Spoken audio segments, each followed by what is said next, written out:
Hello, good evening. I get your attention, please. We're going to go ahead and start a few minutes early tonight. My name is Dan Foster, for those of you who don't know me, and I'm a retired surgeon from Charleston Area Medical Center, and it's been my pleasure to be a moderator for these mini med schools for the last few years. Unfortunately, I don't think we got the word out as well as we would have liked for this particular program, which I think is going to be an excellent one. But we're delighted to have those who are here, and I'm certain that you will enjoy what's about to happen. As I always mention when I start these events, this concept of a mini med school was started years ago by Dr. Joe Skaggs. Some of you may remember him. Most of you probably don't. But he was a physician who was the medical director here at CAMC for years, and felt that this was a way to make the public better informed about how they could keep themselves healthy and what to do if they had a problem with their health. There is no exception to that with tonight's presentation, and we are fortunate to have 4 experts in this field to help us with the idea of Stroke Education 101. Now, for those of you who have not been in this building before, this is a relatively new facility. It's been here just a little over a year, and it's remarkable in its extent and its usefulness to the needs of this institution. And this venue is really nice for what we're doing tonight. I hope some of you have been able to partake of the vendors in the front, dealing with advanced directives and with the Cancer Center, and have gotten some food, and the food will be there for a while if you want to get some during the evening.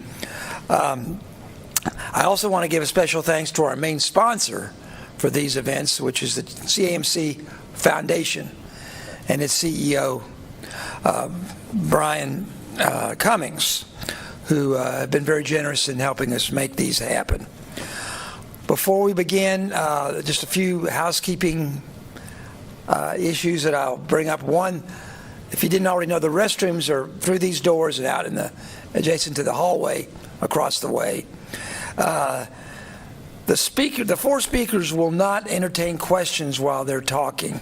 What we've found in the past, it works best to have a panel up there after everyone's finished.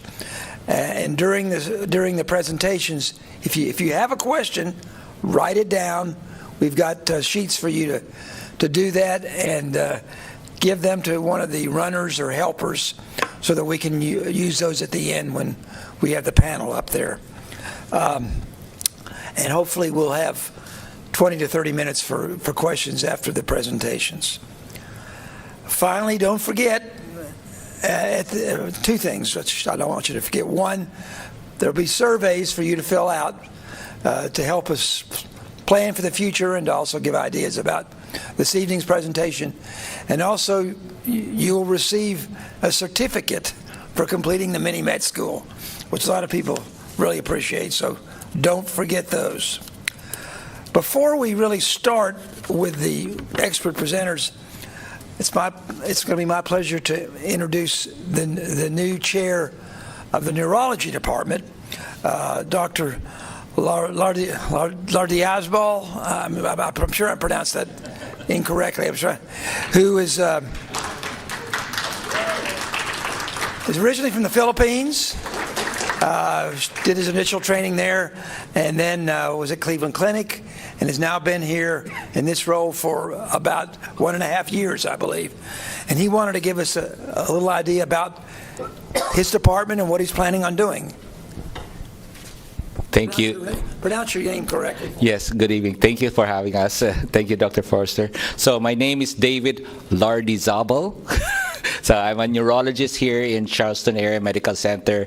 I've been here for 600 days, 1.5 years now. But it's really a pleasure to have all of you here to join us and having this Stroke Education 101. I wish I had this 40 years ago.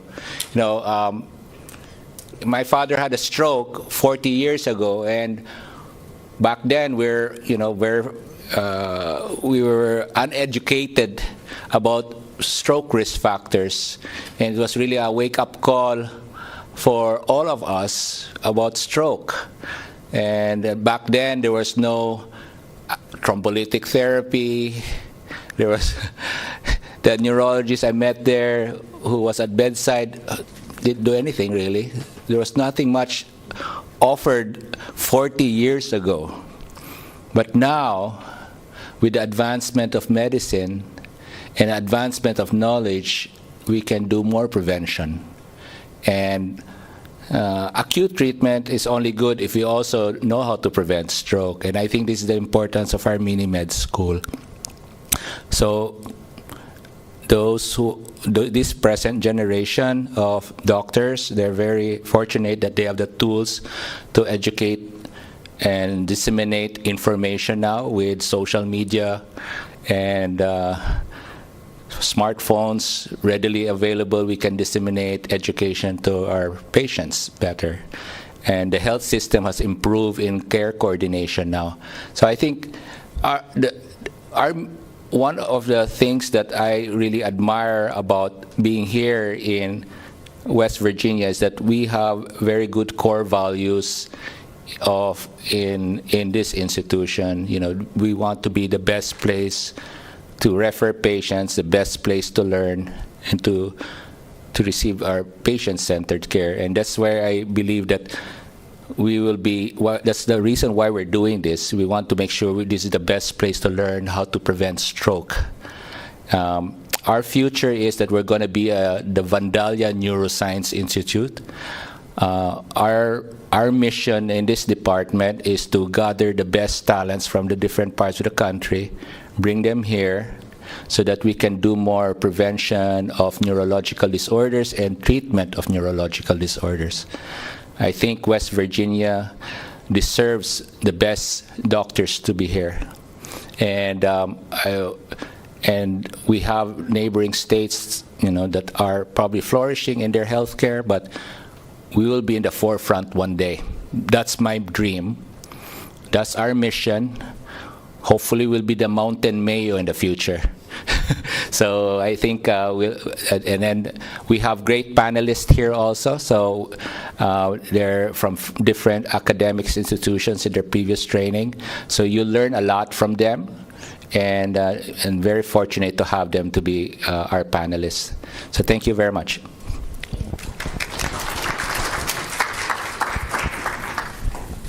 Thank you very much, Dr. Lardizabal. Is that correct? Yeah. Okay. I'll get it after a few more tries. Thank you so much for giving us insight into where we're headed in this institution. And again, we're delighted to have some excellent speakers. And our first speaker is Dr. Kirvia Williams. Dr. Williams is a native of the Dominican Republic, and she received her BS in psychology at State University of New York at Stony Brook, and then her Doctor of Osteopathic Medicine at Philadelphia College of Osteopathic Medicine. She did her neurology residency at Desert Regional Medical Center in Palm Springs, and a vascular neurology fellowship at Buffalo Central Medical Center back in New York. Presidency, she's been here for 1 month, 2 months. Actually came here from Southern California, so hopefully she's going to enjoy the winter here, which we're going to be experiencing very soon. But she's on staff as a neurohospitalist and also just a general neurologist. She is going to tell us about what stroke is and about statistics and epidemiology of stroke disease in this area and in this country. Dr. Williams?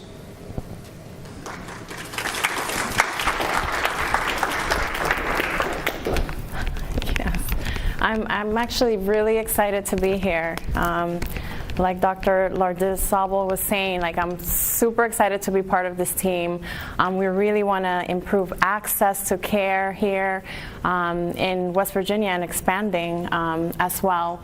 And I'm glad to see you all here. So I only have 15 minutes and there's so much to cover, but my goal is to keep it like really simple, just so like we could level the playing field and understand what a stroke is, a little bit on the epidemiology, and then talk about the risk factors.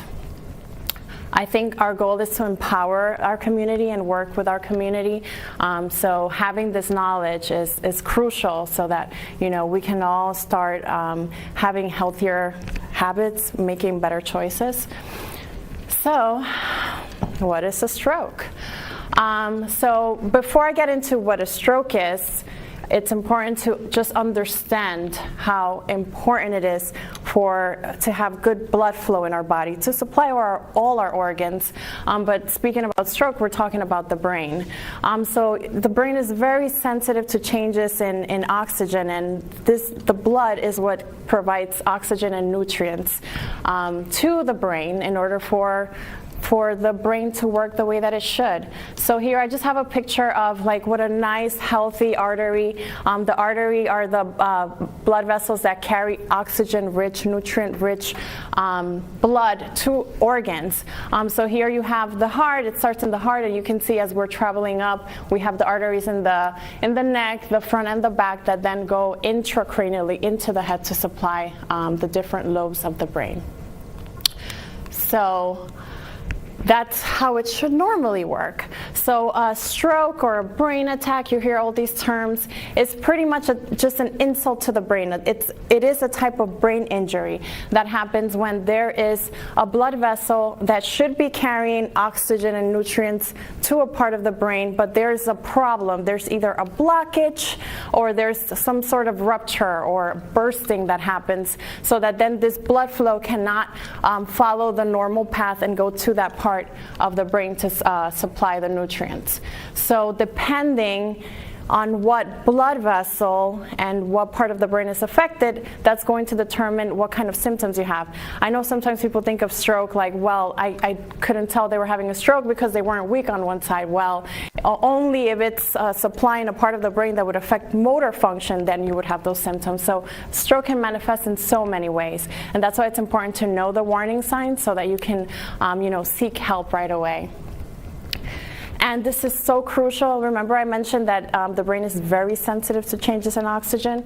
So 1.9 million brain cells die every single minute that there's not oxygen, not blood getting to that part of the brain. So this is why we always say, like, time is brain, every second counts.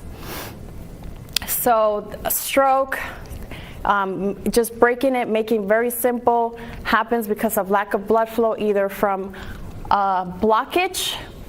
So this is the first type, and this is actually the most common type of stroke. Blood supply to the brain is blocked. 87% of all strokes are from some mechanism that leads to this happening. So that's what we call an ischemic stroke. And it's due to some sort of clot or plaque or something that's kind of lodged in the blood vessel, preventing the flow from getting there. So here you see a picture. This is kind of going here in the front of the carotid artery, which branches. See this lumen? Remember how the previous picture was nice, the blood was flowing really well. Well, here you could see the problem. The inside, the intima of the blood vessel, you can see these changes, and this is referring to like a plaque, and we call it atherosclerosis, and just like thickening and pretty much a disease within the blood vessel. And this is preventing that adequate normal blood flow from getting there. And this is like a setup for disaster, because other cells start coming to this area. Next thing you know, you have like clot and thrombus forming around there. And you can either have a complete blockage. Imagine if that process continued and then you have a total blockage of that artery, or you can have something dislodged from there. So imagine this piece of plaque, kind of something breaking off and continuing to travel upstream, and it just keeps going until it just happens to get lodged in one of the blood vessels, and that's a stroke. That's an ischemic stroke.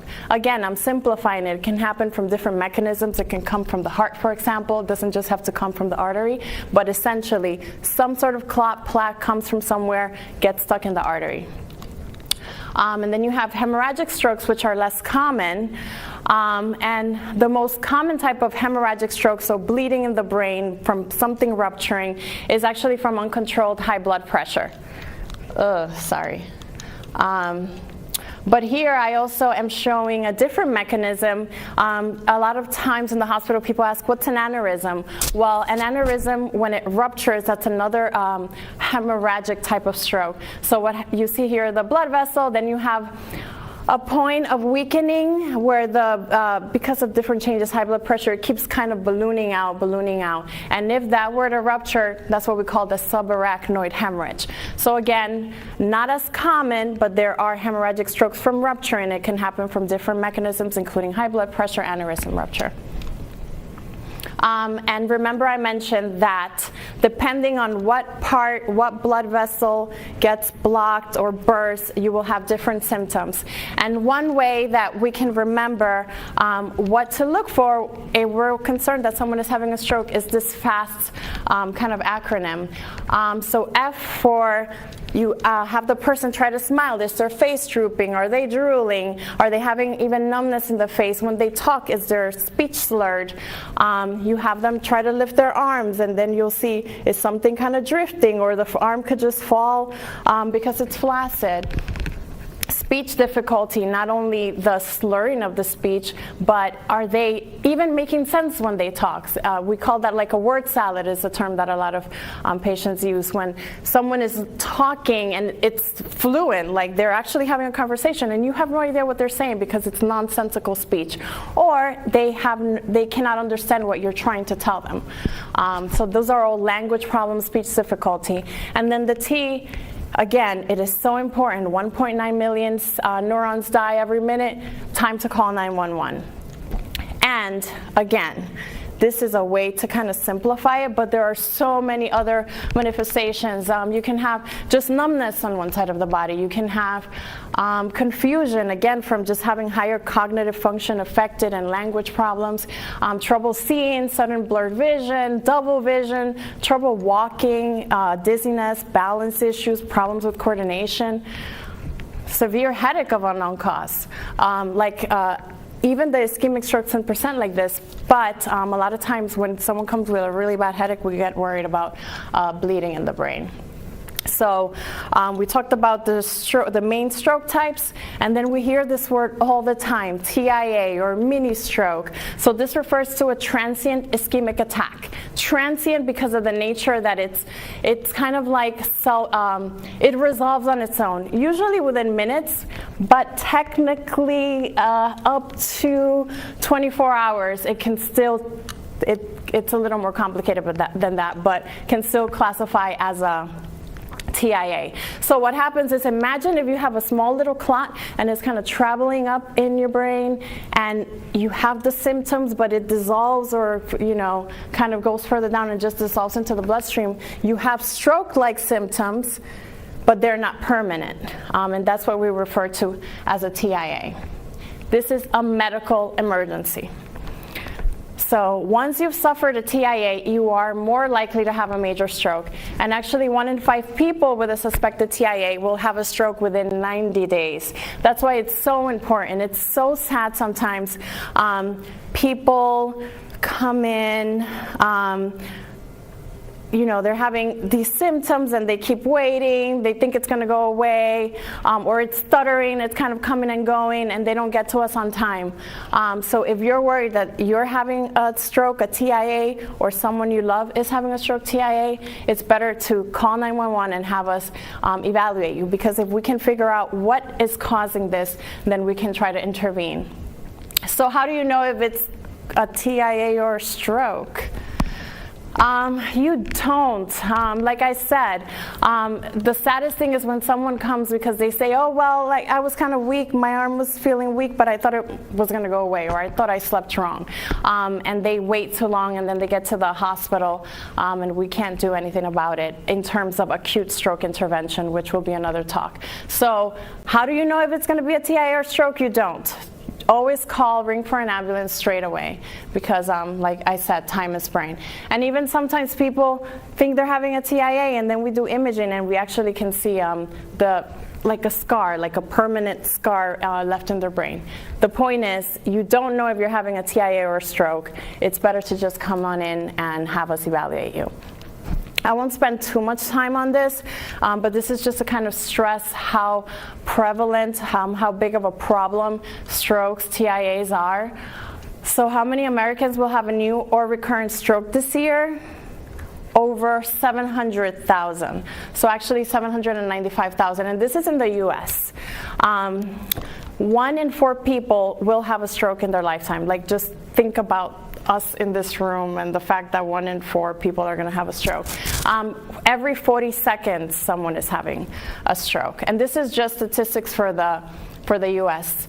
240,000 people in the US will have a TIA every year. Stroke is the 5th cause of death in the United States, killing 1 in 19 people. And just think about the burden from disability from a stroke. So, just talked about what a stroke is, what's a TIA, some of the epidemiology. So now, what are the types of risk factors that contribute to those mechanisms with the arteries, with the heart, with the bleeding in the brain, those kinds of things. So these are the risk factors that you can control. And this is not all of them. There's other things, disease in your carotids, heart disease, sickle cell disease. There's a lot of other things, but I'm just going to focus on this just for simplicity and time. So for example, high blood pressure. I think it's like 1 in 3 people are walking around without knowing that they have high blood pressure. It's very prevalent, and it is a leading cause of stroke and actually the most significant controllable risk factor. Smoking. Someone who smokes 20 cigarettes a day is actually 6 times more likely to have a stroke. And smoking, we're just talking about stroke, it's a leading cause of disability and many other conditions as well. Diabetes actually doubles your risk of stroke, and actually diabetics tend to have strokes younger, and they tend to have more association with other conditions like heart disease. High cholesterol, that's a whole talk on its own. Atrial fibrillation increases your risk of stroke by more than 5 times. And these are, remember, these are all things that if you're aware you have them or you're engaging in these habits, these are things that you can control to lower your risk of stroke. And once you have, like, if you do have atrial fibrillation and you're proactive and you do the things to try to lower your stroke risk, you're also decreasing your risk of stroke. Sleep apnea. It's not just feeling tired, it actually contributes to heart disease and high blood pressure and stroke. Obesity and poor diet. So obesity, think about it kind of like as a conglomerate. Poor eating habits, physical inactivity, all those things are going to increase your risk of stroke. And then alcohol intake. So if you drink alcohol excessively, and excessively sounds like it needs to be a lot, but no. For women, 1 drink or less, and then they say for men 2 drinks. So anything above that is actually excess alcohol, and it increases your risk of both ischemic and hemorrhagic strokes. And it actually increases your risk of stroke by 2 times. And risk factors that you cannot control. So things like age and family history, race, gender, and this is a whole, I'm not even going to get into the whole race and family history, the socioeconomic factors, access to care, culture, upbringing. But in terms of age, this is a natural process, but aging actually, the rates double every 10 years after age of 55 in terms of stroke. And the likelihood of having a stroke does increase with age, because if you think about just the kind of accumulation of the risk factors being poorly controlled, the changes in the arteries just from the natural aging process. And prior stroke, TIA, or heart attack. No, you cannot control having had a stroke, TIA, or heart attack. Obviously, you can try to prevent it by managing these risk factors, but once you've had it, you cannot control that. However, you can take control now. So 1 in 4 survivors that are from a clot-related ischemic stroke will actually have another stroke. So no, let's say you're in this room, you've had a stroke, you've had a TIA, you've had a heart attack. You can't change that, but you can certainly, especially now hearing all these things, how much agency we actually have in terms of how the things that we're doing and the choices that we're making in terms of trying to prevent another stroke. So actually, I've even seen this a little bit higher, but 80% of strokes are preventable. And I hope that I was able to drive that point. Thank you.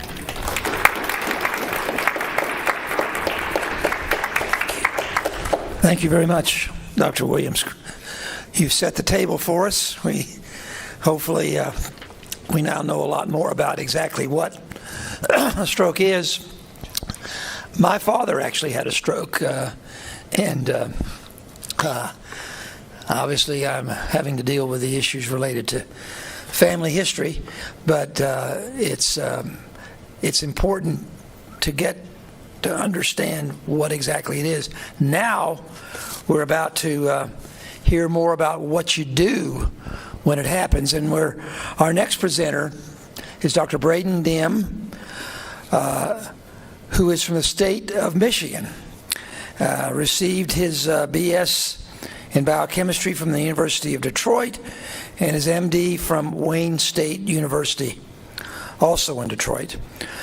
He did his neurology residency at the University of Michigan at Ann Arbor, and then a cardiovascular neurology fellowship at Duke University.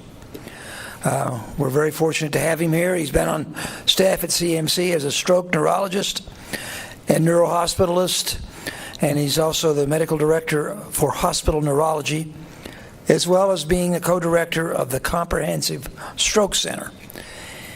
He's going to tell us about the acute treatment of stroke, which has really become able for us to deal with only in the last few decades. Before that, this didn't exist, but we're now going to hear about the latest of how this occurs. Dr. Dim? Thank you so much for that kind introduction. Thank you. Yep. So thank you all for coming today. I'm going to share more about stroke awareness. So you already learned everything that you need to know about what really is a stroke and how to prevent it. But I'm going to reinforce some of that and go into detail about what to do if, in the unfortunate circumstance, if a stroke were to actually happen. So you may recognize this. This is CAMC Memorial Hospital. And if you were to have a stroke, if it's happening to you at home or at work or at the grocery store, it can happen anywhere. The first thing that you need to do is dial 911. Dialing 911 and getting an ambulance has been proven to be the fastest way to get to the hospital. It has another advantage, which is the EMTs who are in an ambulance, they can recognize a stroke, they can call ahead and give us a heads up. And that way we can have the neurologist at the door, and that's my job. So when the ambulance comes to the door, I will be waiting there, and I will be meeting you at the door. I'll get the story from the EMTs, and they will let me know everything that I need to know to make that smooth transition. Now it is possible to come to the hospital outside of an ambulance through private vehicle. That sometimes is necessary if you live in an area that doesn't really have access to ambulance, or if you live right around the corner, if you think driving would be faster. The disadvantage of that is that as soon as you kind of get into the waiting room, you have to rudely flag down the triage nurse and say, hey, I know everyone is waiting in line, but I have a real true emergency. Please, sudden onset weakness. I think that this is a stroke, right? Otherwise, you patiently wait for them to recognize it, which, may waste a little bit of time. So once again, getting an ambulance is the fastest way not only to get to the hospital, but to get this recognized. So we already talked about what is a stroke. I just have a couple things here once again. So the symptoms of a stroke really completely depend on where the stroke happens, right? So a stroke is either a blood clot that blocks the flow, or it's a bleeding stroke and blood is somewhere where it's not supposed to be. So all of the parts of your brain do different things. The side of your brain, it's called the temporal lobe, and that helps you speak. And so if you have a stroke there, you'll have trouble understanding words, or maybe unable to speak or have slurred speech. If it happens at the base of your brain, the brain stem as we say, swallowing, speaking, breathing, all of those things are controlled there. The top of your brain, we call that the frontal lobe. That is weakness on one side of the body. The back of the brain, like the cerebellum, that controls coordination, and you may feel dizziness, trouble with balance, or tremor. Middle, numbness on one side of the body. Or you can have a stroke in your eye or in the back of the brain that controls vision, and that can lead to vision problems. Now, how is anyone supposed to remember this? Well, the only thing that you really need to know is that a stroke is very sudden onset. If something neurological, anything on this list, happens over the course of, seconds, then you have to be worried about a stroke, right? If something's coming on over, slowly coming on over, days, probably not a stroke. Anything longer than that, very unlikely to be a stroke. So the key problem with strokes is that it happens very, very quickly. And then the number one thing to do is call 911. Because if you get to the hospital quickly, there's actually something that we can do, right? So an ischemic stroke, which is the most common type of stroke, almost 90% of strokes are ischemic or caused by a blood clot. This is a blockage in the blood vessel. And this blockage in the blood vessel, we can actually do a couple of different things about it. For bleeding strokes, we have less things that we can do, but it's still just as important, and there's no way to know before you get to the hospital if it's this blood clot version or the bleeding version, right? So you have to get to the hospital. One of the first things that we do is we take a picture of the brain. We call that a CAT scan, and that picture of the brain gives us a quick image to tell us, hey, is there a bleed happening? And sometimes we don't see blood clots. If they're small, they don't show up on the CAT scan. So this is the number that is extremely important for all practicing neurologists, and I think everybody to know. So if you have a blood clot in your brain, you can receive medicine for this if you get to the hospital and can be treated within 4.5 hours. That is the magic number. And the most important kind of concept here is the last time that you were known to be normal.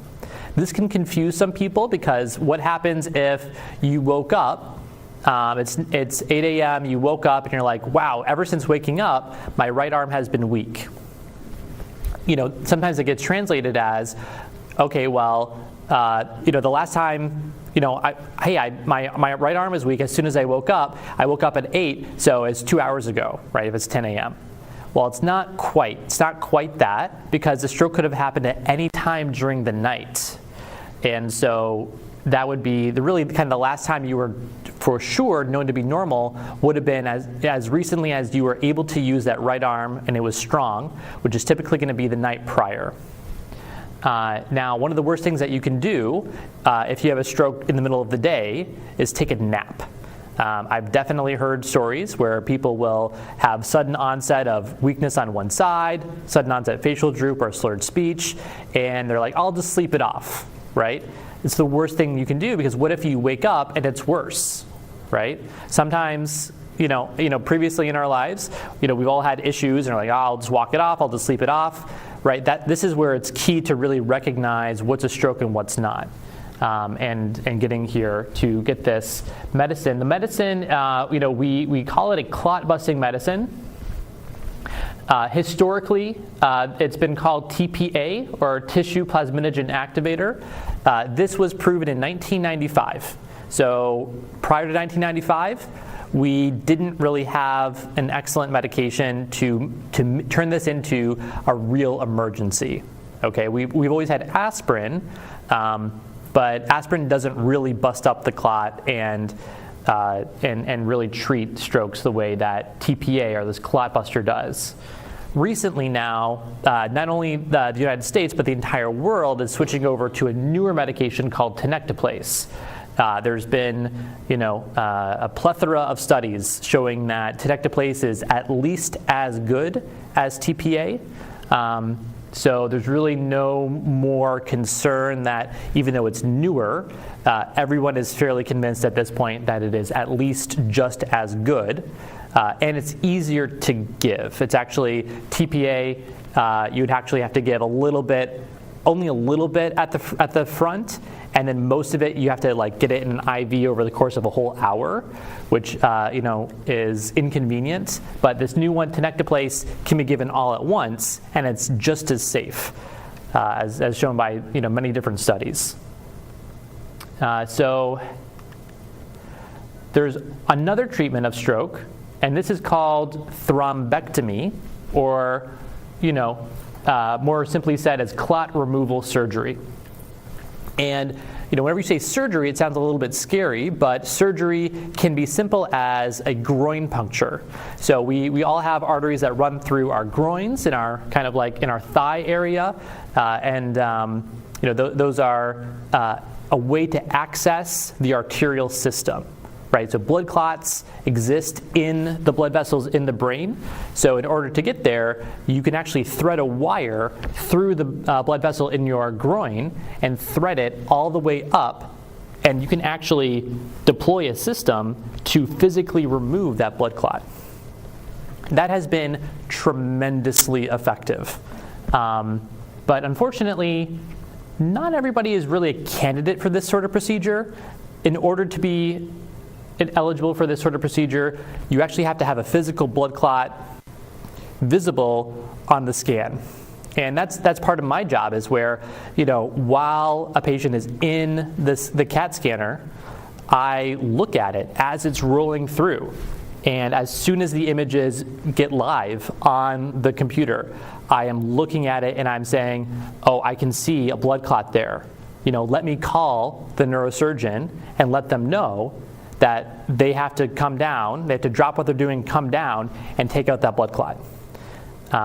But if the image rolls through and there's no blood clot visible there, then then there's nothing, then that procedure is not effective, because there's nothing to go and take out, right? Sometimes blood clots are very, very tiny, and they get really, really far in, way too far for a physical wire to go in and retrieve. Now, this particular treatment, previously, almost 10 years ago now, it was shown to be effective up to 6 hours. However, in 2017, 2018, new studies have shown that it may be effective all the way through 24 hours. So now, if you've had stroke symptoms at all within the last 24 hours, you can get activated as a stroke code and get, number one priority treatment to get into this CAT scanner and get scanned without any delay to see if you're a candidate for this clot removal surgery. So that's kind of the bottom line for this sort of thing. For bleeding strokes, hemorrhagic strokes, the treatment of this is, some people take a blood thinner, and blood thinners are really, really important, especially if you have something AFib. If you have AFib or atrial fibrillation, this puts you at really increased risk of having that blood clot stroke, because blood clots can form in the heart, and then your heart will pump it up to the brain. And being on a blood thinner is the best way to minimize the risk of that blood clot forming in the first place. Unfortunately, all medicines have side effects. All medications have risk. And one of the risks of being on a blood thinner is an increased risk of bleeding. That bleeding might happen on your skin, it could happen in your stomach, it could also happen in your brain. So if you do have a type of bleeding stroke in the brain, we have reversal medications to reverse the effects of the blood thinner. It is a national priority to to get that treatment for bleeding strokes within an hour of arrival. Sometimes you can get a surgery for this type of bleeding stroke. Previously, they've explored really very major surgeries where neurosurgeons go and maybe remove part of the skull. The newer type of surgery that's being explored is a minimally invasive type of surgery where there's actually a specific device that can go and try to, just how we were removing the blood clots, what if we removed the actual blood for the bleeding strokes, but that happens through the skull with a minimally invasive device as minimally as it can get through the skull rather than through the groin. We already talked about TIA. A TIA, sometimes referred to as a mini stroke. I don't really like that because it implies that it is a small stroke, which is actually something different. TIA, I kind of like the term warning stroke because it's a warning rather than a true stroke, where a stroke is something that leaves you with a disability, it leaves you with a scar on the brain. A TIA was almost going to be a stroke, but then luckily it turned out to not be the case. It's a temporary interruption of blood flow. And just like was mentioned, it acts exactly like a stroke. And when it starts, you have no way of knowing if it's going to be a stroke or if it's going to be a TIA. And so, you hope it is a TIA, but it's still just as important to call 911 and get to the hospital. Okay, so what do you need to know about your stroke risks, right? So medical history, family history, what kind of medications are you taking, and your lifestyle habits. This was already covered. I'll just kind of talk about a couple of other things, just to reinforce how can you prevent future strokes. You have to know your risk factors, and that includes, most importantly, by far, it's actually blood pressure. So if you don't know what your blood pressure is, you really should. Because what if you have high blood pressure and you didn't know it, right? Blood pressure can be silent, and it really is the number one treatable indicator of your risk of stroke and heart attack. And it's easy to treat. So getting that checked and knowing what your numbers are super important. You can get it checked at the doctor's office. You can get it checked sometimes at your local pharmacy. And you can even order blood pressure monitors from online and take it home. Diet is super important. Mediterranean diet. I try to live by this. I'm not perfect. Plant-based with fruits and vegetables, moderate amounts of fish and poultry and dairy, and really trying to avoid any processed foods, refined sugars, unhealthy fats. I think everybody knows this. Everyone knows, try to what kind of foods are not natural, like Pop-Tarts, for example, right? It's not found in nature. So whole food, plant-based diet with fish, poultry, and dairy. That's the kind of way to go. It's been proven. It's been proven in studies to show that it lowers your risk of stroke, heart disease, and diabetes. It can improve blood pressure, blood sugar, and cholesterol. Food is medicine. And if I could prescribe food as medicine, this is what I would prescribe. But it's always easier said than done. This is the same thing I just said. Smoking, everyone knows smoking is not good, but quitting smoking is very hard. Nicotine is chemically addictive to your brain. But it is super important to try to quit. It can take an average of 6 times before a smoker can quit completely. So don't feel bad if you tried once and it didn't work. Try and try again. We have tools to try to help you quit, like medicines, counseling, and nicotine replacement therapy like patches or lozenges. I just said that. Now, will I ever be able to quit? Yes. Is quitting smoking really worth it? Yes. Who can provide guidance and support? Talk to your provider or a smoking cessation specialist. Blood thinners, we talked about this a little bit. This can help you reduce your chance of having another stroke. There's 2 types of blood thinners. There's antiplatelets, like people think about aspirin like a headache medication, but it's also really helpful for preventing heart attacks and strokes. Aspirin has a couple of cousins known as clopidogrel or Plavix and ticagrelor or Brilinta. And sometimes we prescribe these in combination because they can provide a 1-2 punch to try to prevent strokes, but they're usually a temporary combination, and most people stick to either aspirin or clopidogrel, Plavix.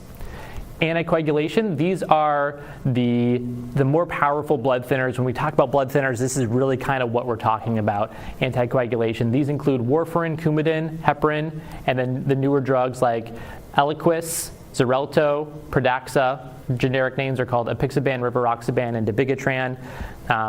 These are usually necessary if you have something like AFib, if you've had a deep vein thrombosis or a DVT, or if you've had a pulmonary embolism like a PE. These can prevent those type of things from happening again. So talk to your provider if you have confusion about this sort of thing and want to know more information.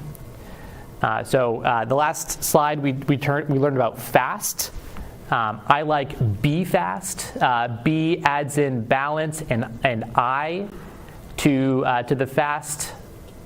B stands for balance. E stands for eye, vision. Also face, arm, speech. T stands for time to call 911. And that's it.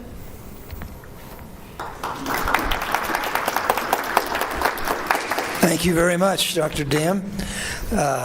Clearly, we've advanced a lot in the acute treatment of stroke over the last years.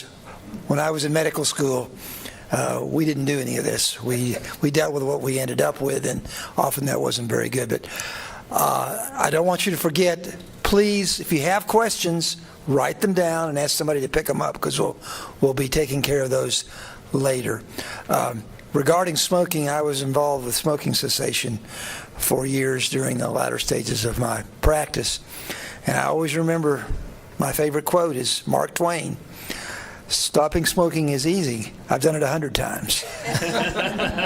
So that is probably one of the best pieces of advice regarding stroke minimization. Our next speaker is Dr. Ken Wright, who is also a native of Michigan. Received his A.B. in philosophy from Dartmouth College and his M.D. from the University of Michigan. He did his postgraduate training and fellowship in physical medicine and rehabilitation at the University of Minnesota. After a brief professional stay in Pittsburgh, he has been on the staff at CAMC and faculty at WVU Charleston since 1987. He presently serves as the medical ethicist for CAMC, his philosophy background, and I've experienced that over the years. He is also, and is now part-time, but he remains a physiatrist at the Medical Rehabilitation Center at the General Division of CMC. And he's still doing that, and I've worked with him in that area as well, so I have a great respect for his abilities in both of these areas. He's going to tell us about what happens after we've done the acute care and the stroke is completed.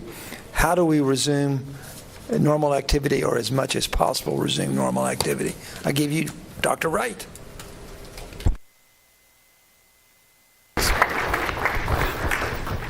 Okay, thank you, Dr. Foster. After all these smart young people, you've got Dr. Foster and I, the old timers here, so I hope you'll bear with us. And as I mentioned, I've been semi-retired the last 3 years, which I would recommend. So what is rehabilitation? This is a word that gets thrown a lot all the time. You know, you can rehab your house or rehab this. As far as medical rehabilitation, we're talking about restoration of function after an illness or injury. And function is a key word. It's doing things. And sometimes rehabilitation is considered the third phase of medicine. The first being prevention, which we heard about, not smoking, good diet, and all that. That would be prevention phase. Treatment would be the clot buster drugs and the thrombectomies and those sort of things. And then rehabilitation is once you've done all those things and you're not back 100% the way you were, what do we do to get your function back?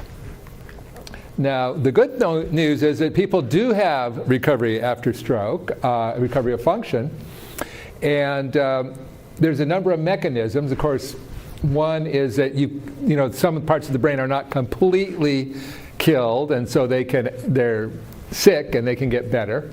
And I think what's more interesting is that functions can move from one part of the brain to the other, and they've found this with the fMRI scans or things. You can find that maybe to move your fingers, instead of the part of the motor cortex that would normally do it, you might have a new part is moving your finger. So the brain is plastic. I mean, it's not fixed like we used to think it was. Also, you can learn adaptive techniques. You can learn to do something in a new way that's easier for you now. And then there's appropriate equipment, ankle braces, sock donners. There are all sorts of devices that can make your life a lot easier and make you more functional. So what are some of these areas you can have deficits of function? Well, the big one that everyone thinks about is mobility skills. This is basically walking is what we typically think of, but there's actually a lot more than that. There's bed mobility, rolling around in bed, what we call transfers. The transfer is getting up, maybe going from lying down to sitting up to standing up, getting in and out of a chair, getting in and out of a car. Those would all be considered transfers. Could be going up and down stairs, up and down curbs. So there's a lot to mobility. Activities of daily living, you frequently hear abbreviated as ADLs. These are things that you need to do just to take care of yourself. Feeding yourself, brushing your teeth, combing your hair, getting dressed, taking a bath, using the toilet. Those are all classified under ADLs. Communication, I think as our previous speakers mentioned, your speech can be affected by stroke at actually two ways, many ways, but the two ways I like to think of it is you have the aphasias, which is the language part of the brain not functioning properly, and the brain can't either comprehend the words or put the words together. And then we have dysarthria, which is just the weakness of the mouth. It's hard to move your mouth the right way. Then you can have both at the same time, of course. Swallowing is often disrupted. People have difficulty chewing and swallowing their food. And the reason we get all worked up about this is because one of the poor designs about the human body is we have our airway and the beginning of our alimentary system right mixed up together, so that if you don't swallow properly, the food can fall down into your airways and can cause pneumonia, which is called aspiration pneumonia, and people can even die for that. So we get very concerned about that. The good news is that usually gets better fairly quickly in most kinds of strokes. So that's an issue, getting the proper nutrition in. Bowel and bladder function. Of course, if you have an accident, you go when you don't want to go. That we call incontinence. You can also have can't go when you want to go, which with the bladder would be called retention or constipation with the bowel. And there's a lot of techniques to help with that. And then sexual function can be disrupted. And there are things that can be done about that too. So rehabilitation, one of the things that's key about this is it's a team effort. And this would be sort of a typical inpatient rehab team. Of course, physical therapists, everyone's heard of physical therapy. They've got a lot of good press. They're the ones that work a lot on the mobility skills, the strengthening, balance, things like that. The ones that people don't understand very well are occupational therapists, and they have kind of an unfortunate name. Everyone thinks, oh, that's your job. But no, that's not what they do. There's actually something called vocational therapy, or vocational rehabilitation, which is dealing with job skills. But it's sort of how you occupy yourself, is the way they explain it to me. So they work a lot on these activities of daily living. They may work a lot on fine hand movements. And often, sometimes when you get what we call cognitive perceptual deficits, problems with inputting and processing information. The OTs work on that a lot. Speech and language pathologist, which is the formal name for a speech therapist. Typically, they were involved with communication, with talking, in I want to say recent years, but actually it's been a long time now, they're very involved in the swallowing issues too, swallowing therapy. That started actually back in the 80s when I was a resident. Psychologists are part of the rehab team, helping people deal with some of the emotional effects of having a stroke, which are fairly common. Sometimes we'll do some cognitive testing for us too. And then we have rehabilitation nurses, and this is a specialty of nursing, and they are real experts on a lot of our bowel and bladder issues, managing the skin, because when people don't move, they're likely to get skin problems. And then they're good at working with the whole team and putting it together. So a lot of on inpatient rehab, sometimes the patients are a little upset because they're upstairs and they're just kind of lying there and the nurse does everything for them. And when you end up on rehab, the patient's going to say, okay, there's your food, feed yourself. and it's not quite that blunt because they work, we have a lot of team meetings so that we all know about the patients. And if the occupational therapist says, well, this patient has the ability, to use their hands and use a knife and fork, and the speech pathologist says, well, yeah, they can swallow okay, then the nurse is going to say, well, you're not going to be fed anymore. You're going to feed yourself. So some people find that a little bit of a shock when they get to us. And then physiatrists, that's what I am. We're physicians, MDs or DOs who have taken a fellowship or a residency. And again, most people haven't heard of us. We're supposed to say physiatrist. Some people say physiatrist, but if you say physiatrist, it sounds like psychiatrist. So officially, we're supposed to be called physiatrists. But we've had a lot of training in working with the other therapists, and we sort of put the musculoskeletal, the neurologic aspects together and apply that to function. Okay, so venue. I'm not sure if this is the right word, but venue seemed what I came up with best. It kind of sounds like a wedding event. But anyway, this is part of my marching orders from Dr. Crandall, is where can you get rehab? Okay, and there's lots of places, and it's very confusing. And so I'm probably going to spend most time on this. And I have listed here acute care, which is what we on rehab call the rest of the hospital. Inpatient medical rehabilitation units or hospitals. It's a unit if it's part of a hospital like we have here at CMC, but sometimes they have a freestanding facility. Skilled nursing facilities, home health therapies, and outpatient therapies and clinics. So acute care, and I should say our hospitalists and neurologists are very good about this. When someone's admitted with a stroke, they get the orders for the therapists. They get an order for us to come see them, and so they can really start their therapy right away. Now, you can't start it immediately in some cases. We want the patient to have a completed stroke. That means their deficits are stable. They're not still fluctuating. They should have stable vital signs. So, they shouldn't have an extremely high blood pressure that's going to get made worse by exercise that might worsen their stroke. On the other hand, we don't want extremely low blood pressure. They're going to pass out when you have them set up. So the vital signs should be stable. And then the bleeding risk, this is particularly an issue with these clot-busting drugs that Dr. Dim talked about. Usually, is it 12 hours, Dr. Dim? I know there's a time that when we run up there and they're lying flat in bed and says, no one touch them, no one touch them. 3? 24, okay. 24, okay, it's more than 12, yeah. So that, if they get one of those, then obviously we have to wait till the time's up because we don't want to create bleeding someplace. But once they've met that standard, they can start getting the therapist, get evaluated. People can start working with them while they're still getting further testing and medical treatments.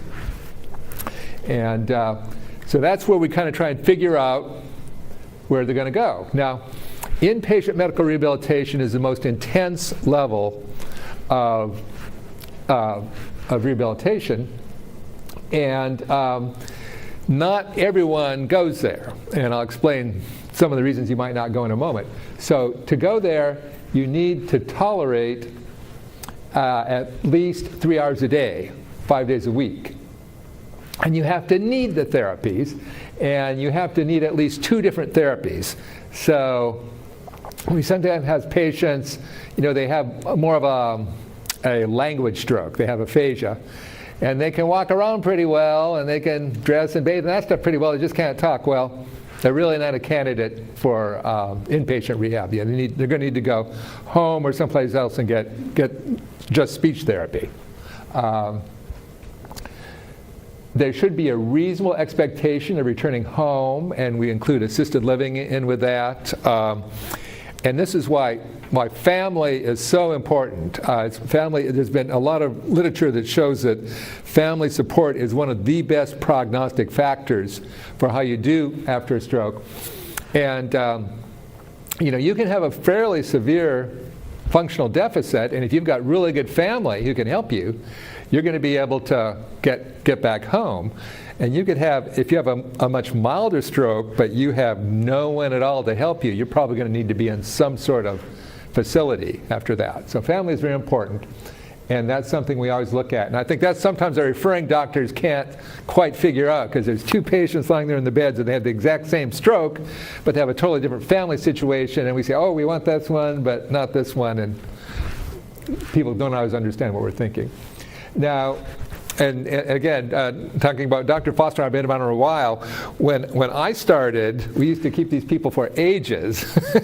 I think when I was a resident, we kept them for 2 months, and then when we started here at CMC, we kept them 1 month, and now it's down to 14 days. I checked this actually yesterday afternoon, and it's 14.1 or something like that is our average length of stay on rehab for a stroke patient. It's actually slightly lower for just an average patient on rehab. Now, one of the things we're looking for is kind of like the Goldilocks story. Remember Goldilocks and the 3 bears? And you remember, like the chairs, you don't want one that's too small, you don't want one that's too big, you want one that's just right. So if you have had a really severe deficit and you're not able to tolerate 3 hours of therapy a day, you're not really going to benefit much from inpatient rehab. And those people may need to go to like a nursing home. And sometimes, we'll eventually get them to rehab, but you're not ready at that point to do inpatient rehab. On the other hand, if you're like one of these people, like I told you, the person with just aphasia, your deficits aren't that bad, well, then you don't really need to come to rehab. It's sort of that middle group that we're really looking for. And I'm sure we'll have questions about that later. Now skilled nursing facility, this is a nursing home, but not just any nursing home. They have to have RNs and therapists. And you must require, to get in one, you must require at least 1 skilled service. Could be just nursing or just PT, could be more than 1. Typically, people get about 1 hour of therapy a day in an S&F setting, as opposed to 3 on inpatient rehab. And generally, these are people who are not yet ready to live in the home environment. And one of the advantages is that the length of stay can be longer. Actually, I got this number yesterday too, that the national average for a S&F stay for stroke is 32 days. Which is over twice as long as inpatient rehab. So, someone who's really weak and doesn't tolerate 3 hours of therapy a day, this may be a good option for them to go to the skilled facility. Home health care. So, say you're able to go live in the home environment, you can go home with your family and things, but you still need therapy, and you really aren't able to get up and around in the community anymore, then home health is an option. And there are criteria that you have to meet from Medicare to be homebound. Basically means you don't get out for much. You are allowed to get out for doctor's appointments. But if you're eating out in restaurants twice a week, you're probably not going to qualify. And they have nurses, aides, therapists, social workers that can actually come to the patient's house 1 to 3 hours a day. Or 1 to 3 times a week. And one of the nice things about this is you can tailor the therapy to the environment.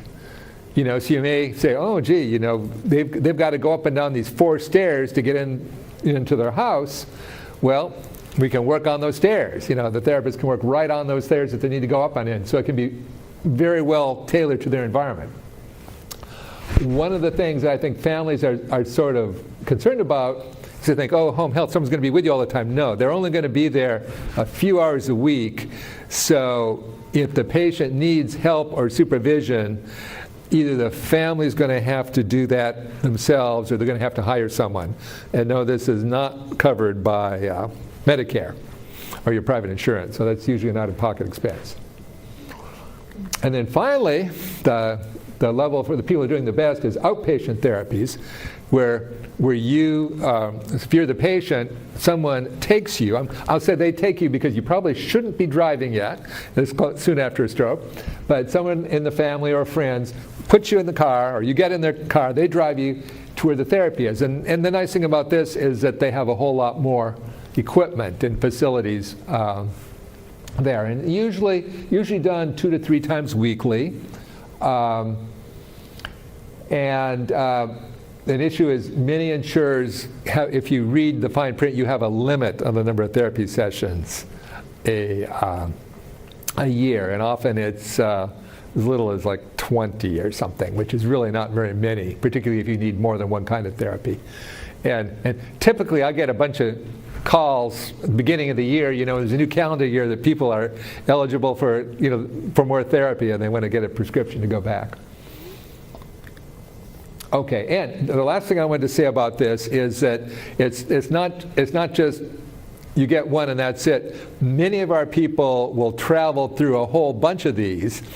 They may go from acute care to inpatient med rehab to home health to outpatient. Or you may just all do one. So it's tailored to the individual needs. Okay, and since we're not doing questions, I will pass it on to Dr. Crandall. Thank you very much, Dr. Wright. I have personal experience with his expertise as my father did his 14 days in the rehab unit some years ago, and he progressed extremely well.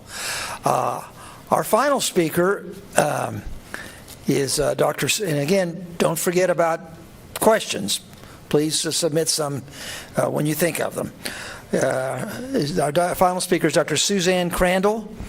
Dr. Crandall's a native of California, received a BA in music and liberal arts from Cal State University at Fullerton, a BS in biology and exercise physiology from Chapman University.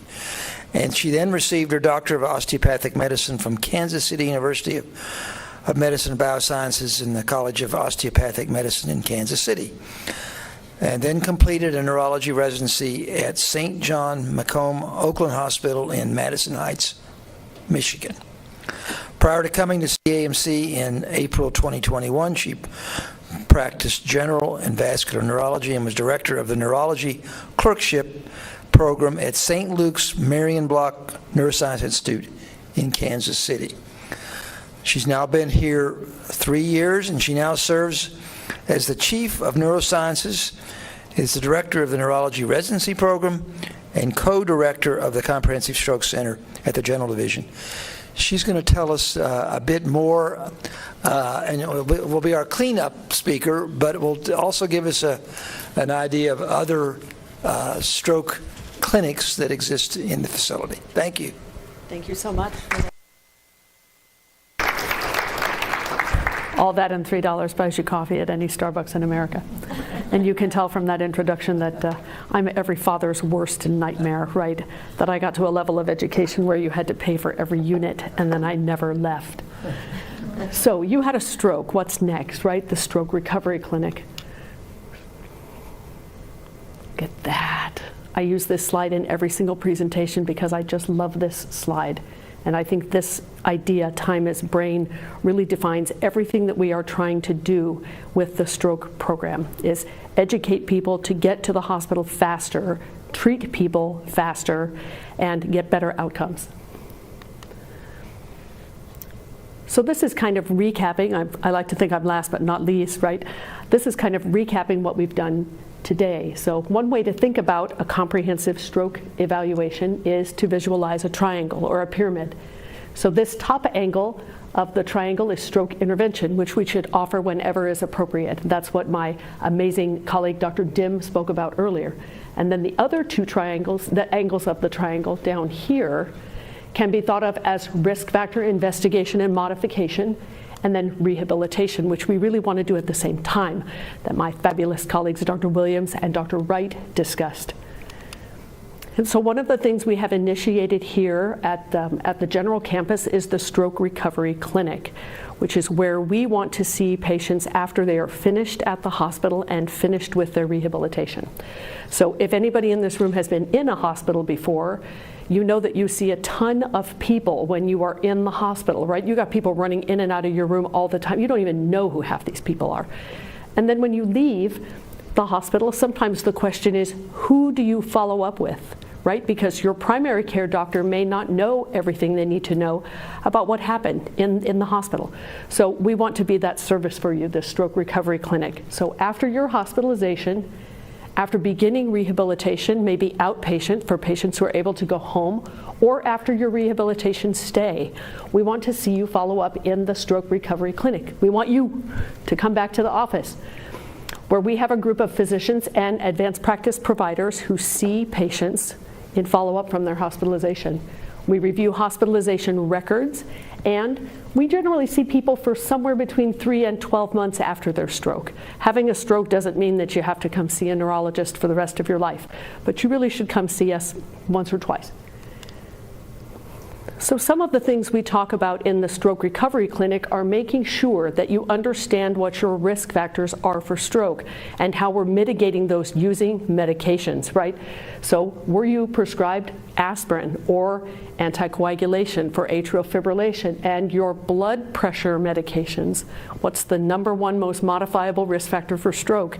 It's your blood pressure, right? It's your blood pressure. 66% of patients stop taking their medicine within a year after stroke.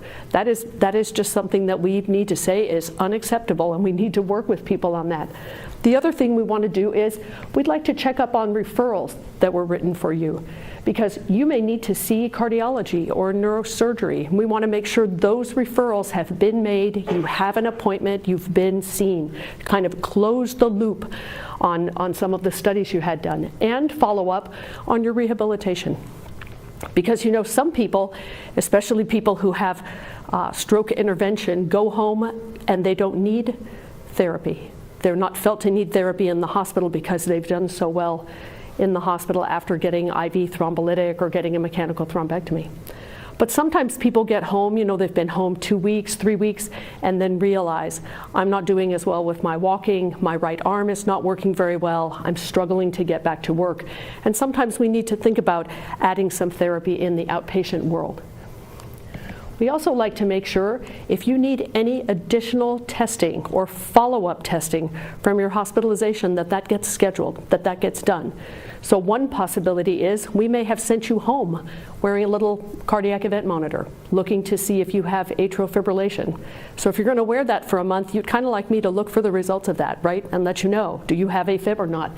Or do you need a follow-up CT scan? Did you have a bleeding kind of stroke? And before I can start you on aspirin or start you on anticoagulation, you need another head CT. So we want to follow those kinds of studies up. So problems that are seen after stroke, this also is a little bit of a recap for you, right? The obvious problems that are directly related to stroke, right? Weakness, difficulties with mobility, vision loss. That can be a very significant deficit after stroke. Imagine if you lost your peripheral vision on one side and you were not driving, right? Language problems, we've talked about that extensively.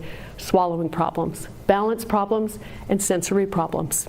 People who have numbness or people who have other sensory issues after their stroke. But the other thing that we see a lot, we see problems that occur later, right? We don't see things necessarily that happen on Friday in the clinic. We see things that happen later. And those include things like mood problems. So somewhere between 1 and 3 out of every 4 patients develop mood disturbance after stroke, right? Stroke is a special kind of brain injury. And it's not unusual for people to say, I have changes in my mood. I feel depressed, or I feel anxious, or I can't seem to get it together to get things done. And you know, there's nothing wrong with saying, my life has changed a lot since I had a stroke, and I can't do the things I used to do, and I feel bad because of that. But other times, people just have this chemical change within their brain that their mood is low, and they have difficulty getting involved in rehabilitation and integrating back into society, seeing friends, doing things that they used to do. So depression related to stroke is common, and it is treatable. It is treatable. Sometimes we get our behavioral medicine colleagues involved as well, and sometimes we put people on medication or send them for psychological support, which can be helpful. How about fatigue?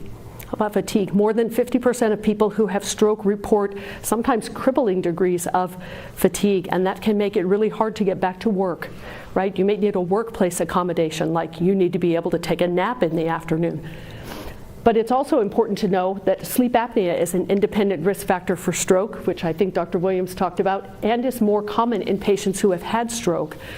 So sometimes if patients come to the office and they say, you know, I'm really struggling with fatigue and getting back to work, we think about making sure that you have a sleep study to make sure that you have not developed sleep apnea or you didn't have sleep apnea already. And then how about spasticity? Sometimes this is under the rehab umbrella as well, right? Spasticity is a later effect of stroke that patients describe as stiffness and difficulty moving a limb, reduced mobility and pain. And we treat that with medications up to and including botulinum toxin, Botox. So I read a study about 6 years ago that said 35% of adults between the age of 40 and 60 were caretakers for an adult person, right? We know we have to be caretakers for small children, but we're also caretakers for an adult person. That may be a child assisting with taking care of their parent or taking care of their neighbor. And so the other thing that's really important to emphasize is that caregivers are an important part of the total stroke recovery picture, right? Dr. Wright already discussed that patients who have good family support do better. Even in the face of a more devastating injury, they do better. So all of the issues that patients have after stroke can and do affect their caregivers and their family, right? People don't have a stroke in isolation, right? The family has somebody there with a stroke. And it's important to know this and to recognize this and to be seen for this in the stroke recovery clinic, right? Caregiver fatigue is real. That is real. Caregiver mood disturbance is real, especially if your patient has mood disturbance. It's difficult for you to feel good about what you're doing when the patient doesn't feel good either, right? And caregiver adjustment is real. And so sometimes we have resources that we can offer to caregivers who are struggling to keep family members at home. That's especially true. You know, we talked about age being really your biggest risk factor and your most non-modifiable one, right? It would be nice if we could modify it, but we only modify it one way, and most people don't appreciate that, right? Every time somebody says, oh God, another birthday, I say, you know, the alternative to that is not very good, right? There's a lot of people who would be happy to have your birthday this year. But, you know, it's very different seeing somebody who is 80 and having a stroke or had a stroke and seeing somebody who is 35 with 3 small children who had a stroke. And so frequently these services are really, really needed. How do I manage with my family member now? So we know that stroke recovery is not just a single 1 month or a 3 month or a 10-month process. Stroke recovery goes on for a long time. I worked in Kansas City for 12 years, and I had patients that I saw for a decade who had stroke. And that was really a very special relationship because I got to see them getting better over time. And every time they came back to the office, they said, I'm getting better. Am I still recovering from my stroke? I thought, well, you're probably adapting more than anything else, but they told me they were better, and that means they were, right? Your perception of being better is really where your reality is. So people continue to make improvements for more than a year. Sometimes those improvements are related to adaptation. You don't care, right? You're just glad that you're still getting better. And we know that remaining active, cognitively, physically, emotionally, and socially is proven to aid recovery. We don't want people to go and sit in a room and not see other people and not interact and not get outside. We want people to reintegrate into their life. So for those of you who are my age, who remember Harry Chapin, right, All My Life's a Circle, if you think about this kind of cycle, you may say, this was my life before my stroke, and then I had a stroke, and then I recovered from stroke, and now I have a new life, right?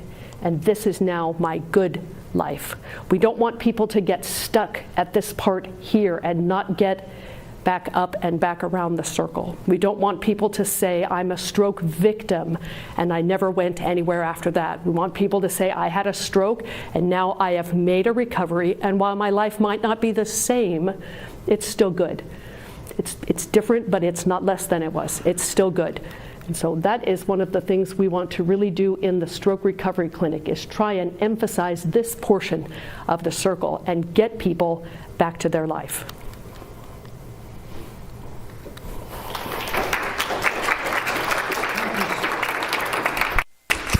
Thank you so much, Dr. Crandall.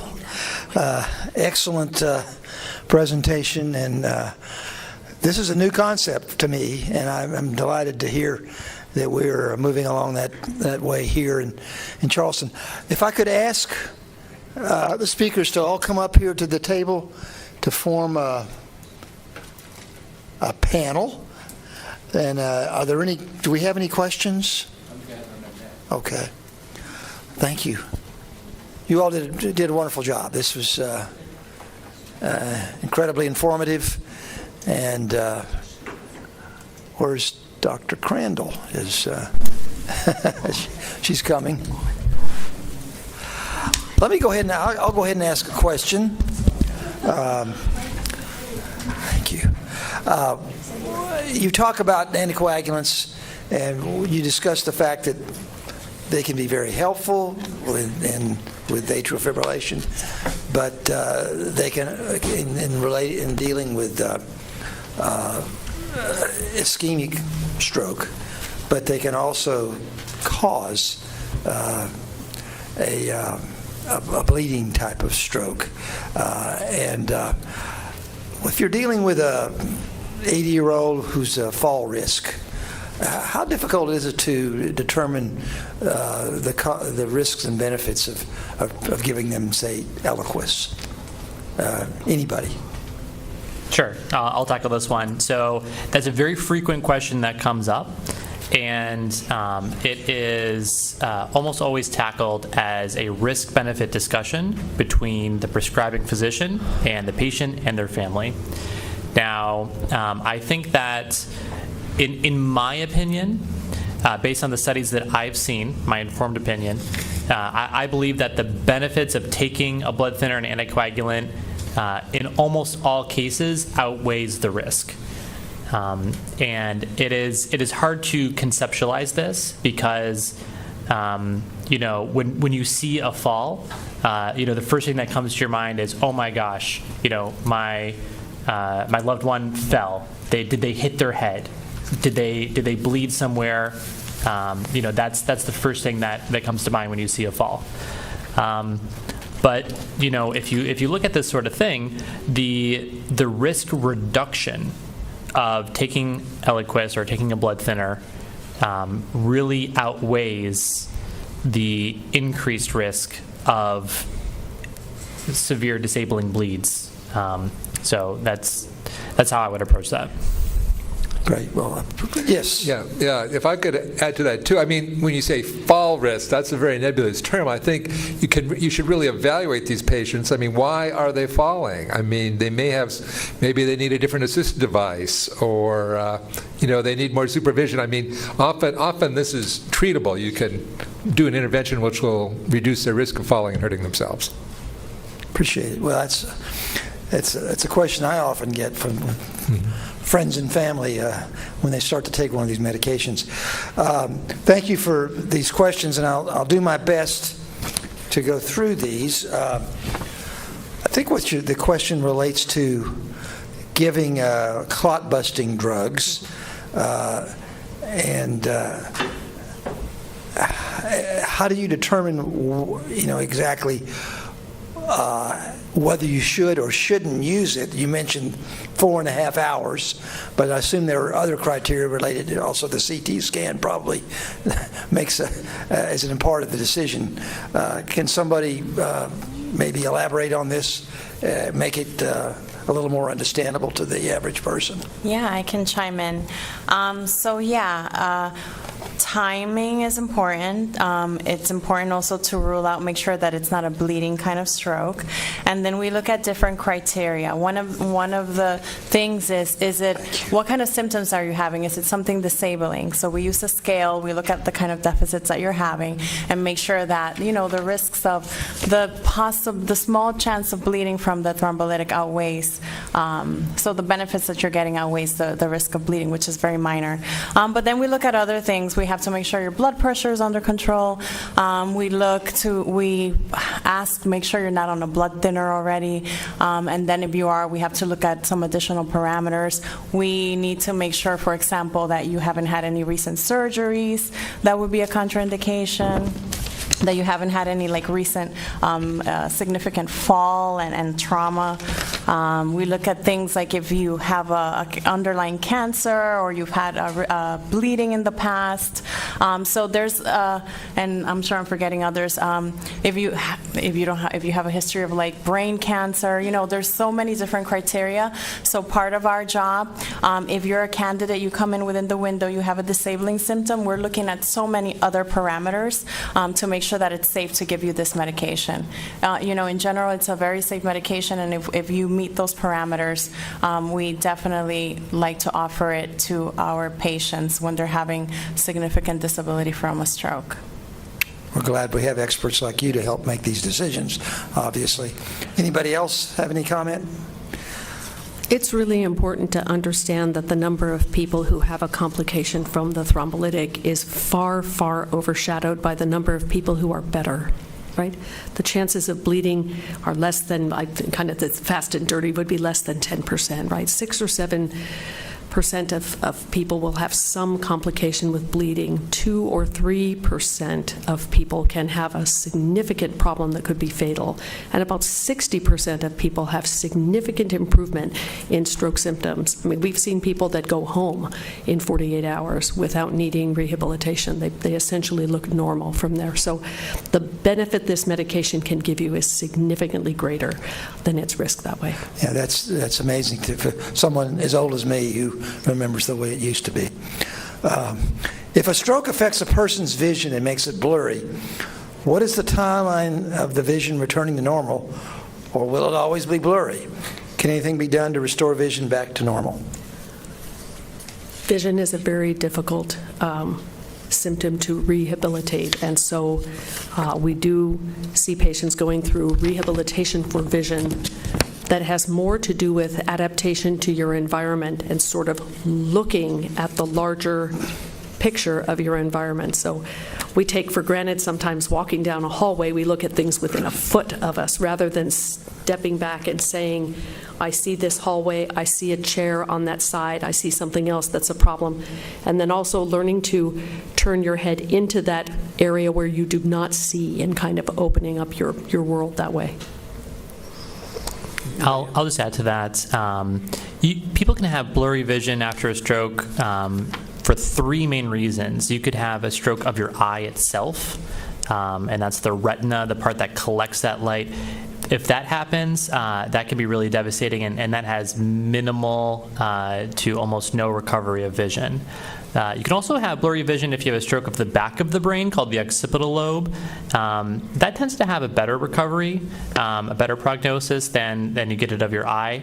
And you can also have blurry vision if you develop double vision. So if your eyes are not pointing in an aligned perspective, if they're pointing in slightly different directions, then they're not going to line up, and your brain can't fuse them together, and it's going to look either totally double or even blurred. And that has an even better potential for recovery. Your brain can learn to adapt to that. And if you're still struggling, you could also get prisms. If you go see an eye doctor, you can get prisms for that. Thank you. Oh, Yeah, I just wanted to add, too, well, the problem we see frequently is not so much blurriness, is people will often have a visual field cut, so they won't see maybe the left side of their vision or the right side. And then similar, but not exactly the same, as people with the right brain lesion often will get neglect of the left side. So it's not that they don't see to the left, but they ignore everything on the left. And if you see after dinner, you look at these people's plate, and all the food on the right is gone, and all the food on the left is untouched. And there's a number of techniques you can do to sort of try and get people to use the other side more. But that tends to improve over time, too. thank you. When Dr. Dim showed the picture of CMC, it looked like the Memorial Division. Is the General Division still the hospital to go to when a stroke is happening? And I assume the ambulance people know where to go. Yes. That's one reason to call them. The answer is yes. When I Googled pictures of CAMC, Memorial was the first one to come up. But yes, General is our comprehensive stroke center. But if you go to Memorial, you will see me as well, but I will be on a robot instead of in person. Memorial is a favorite child, we sort of have to struggle at General. Yeah. Well, we'll have to do something about that. Anybody else? If a young female who had DVTs from being on birth control pills and did travel and had, I guess, pulmonary emboli, I think that's what they're saying, would she be at a high risk to later in life having a stroke? Excellent question. I guess I can answer that. I guess it would depend on the cause of the stroke, the DVT.